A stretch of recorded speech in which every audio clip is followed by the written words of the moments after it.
Hello friends, welcome back to my channel. আজকে আমরা যাত্রা শুরু করছি সুন্দরবনের দিকে। প্রকৃতি ও বন্য জীবনের এক অনন্য রাজ্য, বিশ্বের সবচেয়ে বড় ম্যানগ্রোভ অরণ্য।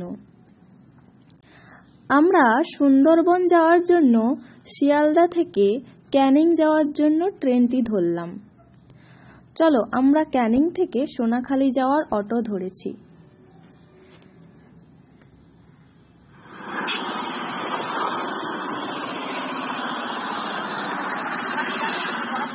আমরা যেহেতু একটি ট্রাভেল এজেন্টের সঙ্গে গ্রুপে গিয়েছিলাম, তাই আমাদের বোটটি সোনাখালিতেই ছাড়ার কথা আছে, আর ওদের বোটটি সোনাখালিতে ছেড়েও দিয়েছে। কিন্তু আমাদের দেরি হয়ে গেছে, তাই আমরা সোনাখালি থেকে গোদখালির অটো ধরব। তারপর ফেরিতে গোসাবা হয়ে আমরা ওখানে বোট ধরব, আর ওদের সঙ্গে ওখানেই দেখা হবে। তো এখন আমরা যে নদীটা পার হচ্ছি ওটা হচ্ছে মাতলা নদী। তারপরে সোনাখালিতে নেমে আমরা গোদখালির অটো ধরে নিয়েছি, আর গোসাবাতে ওখানে ফেরিঘাটে যেতে হবে। ফেরিঘাটে গিয়ে নৌকা পার হয়ে যেতে হয়।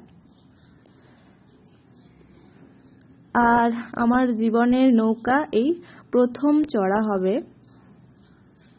আর খুব ভালোও লাগছে।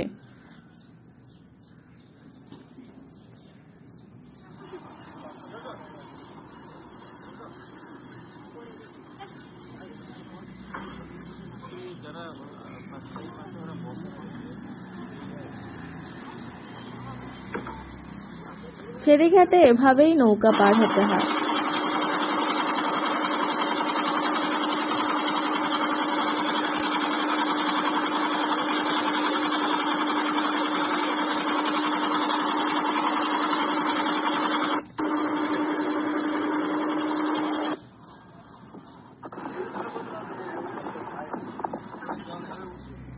চলো, আমরা বোটে উঠে পড়েছি। বোটটি রওনা দিয়েছে আমাদের হোমস্টের পথে। আমরা থাকবো একটি দ্বীপে, যার নাম হচ্ছে রাঙাবেলিয়া। পুরো যাত্রাটাই হবে নদীপথে বোটে করেই। চারিদিক উপভোগ করতে করতে আমরা চলেছি নদীর ঠিক মাঝ থেকে। আবার মাঝে মাঝে যেখানে জঙ্গল রয়েছে সেই জঙ্গলের পাশেও আমাদের বোটটি নিয়ে যাচ্ছে।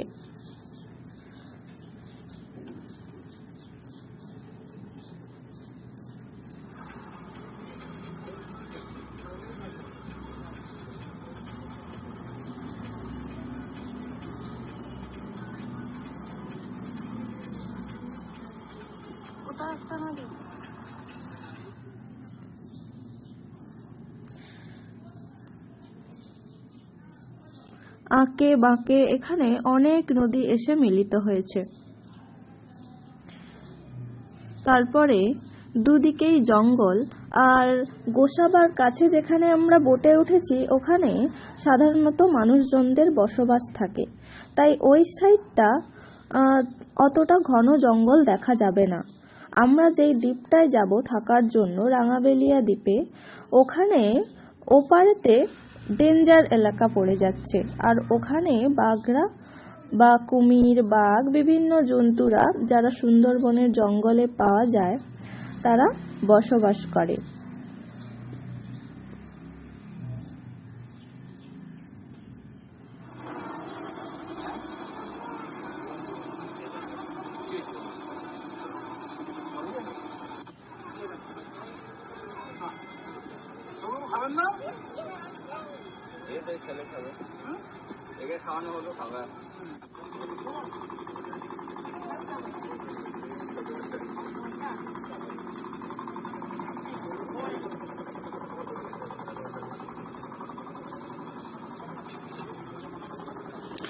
দেখতে পাচ্ছেন ওখানে লেখা আছে সুন্দরবন টাইগার রিজার্ভ, অর্থাৎ এটা ডেঞ্জার এরিয়াতেই পড়ে যাচ্ছে।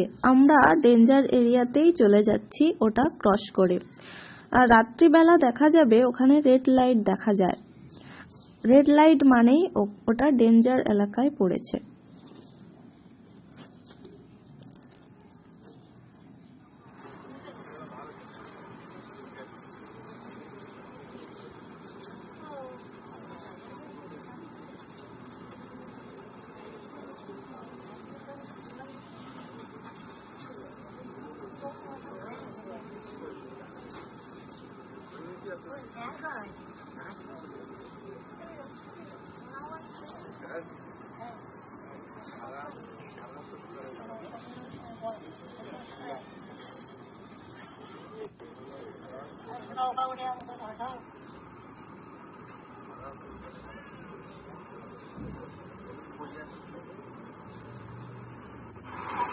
চলো, আমাদের লাঞ্চ চলে এসেছে।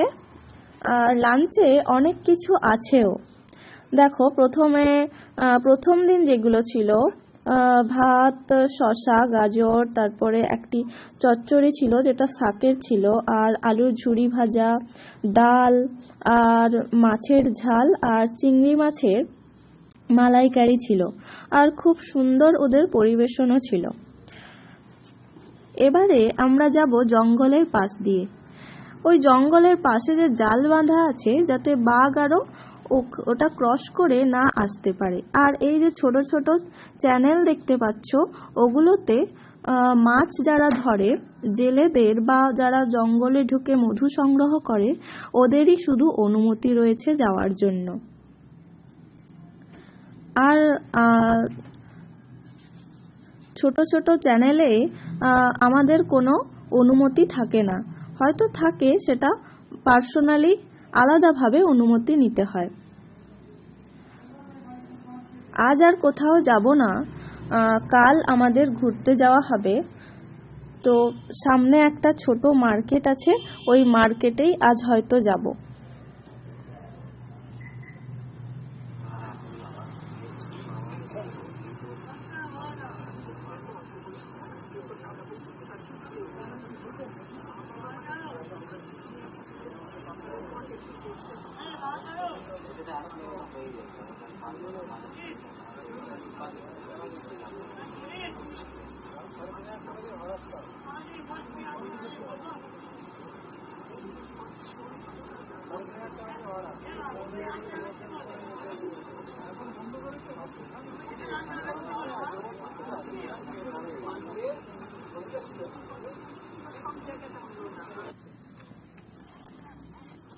চলো, আমরা এসে পড়েছি। এখানেই হোমস্টে আমাদের, আর এখানেই আমরা থাকব।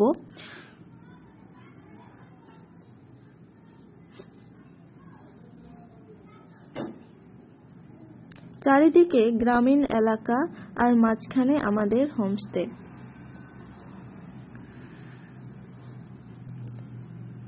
রাত্রিবেলা এখানে ভীষণ ঠান্ডা, তো চারিদিক তো ফাঁকা আর নদী, সেজন্য খুবই ঠান্ডা।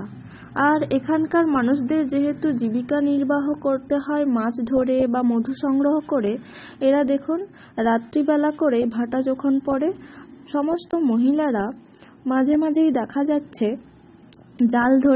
জাল দিয়ে মাছ